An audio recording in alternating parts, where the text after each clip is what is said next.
মানুষের কল্যাণের জন্য নিজের জীবন বাজিয়ে দিয়েও আমাদেরকে একটি স্বপ্ন দেখিয়েছেন নতুন বাংলাদেশের জন্য।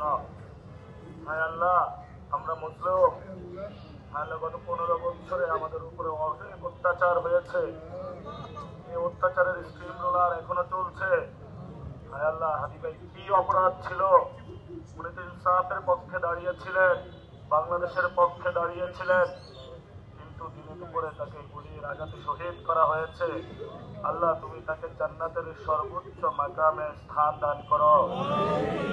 আল্লাহ, হাদি ভাইয়ের পথে উনি যে পথ আমাদেরকে দেখিয়ে দিয়েছেন সেই পথে আমাদেরকে কবুল করো।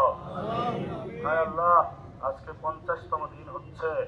ওসমান হাদি ভাইয়ের এখনো যারা খুন করেছে আমরা তাদেরকে বিচারের কাঠ গড়ায় দাঁড় করাতে পারি নাই। হায় আল্লাহ, তুমি বিচার দিনের মালিক। যারা তাকে হাদি ভাইকে হত্যা করেছে তুমি তাদের বিচারের ভার তোমার নিজ হাতে নিয়ে নাও। আল্লাহ, আল্লাহ, তুমি তাদেরকে এমন শাস্তি পৃথিবীর বাসীর সামনে দাও যাতে পৃথিবীতে আর কোন ব্যক্তি এই ধরনের যারা ইসলামের পক্ষে লড়াই করে তাদেরকে গুলি করার সাহস না পায়। আল্লাহ, তুমি বাংলাদেশ থেকে জুলুমতন্ত্রের অবসান ঘটাও।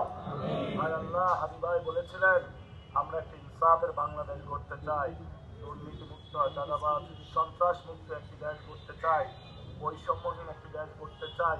উনি যে স্বপ্ন দেখিয়েছেন সেই স্বপ্নের পথে আমাদেরকে কবুল করো। আল্লাহ।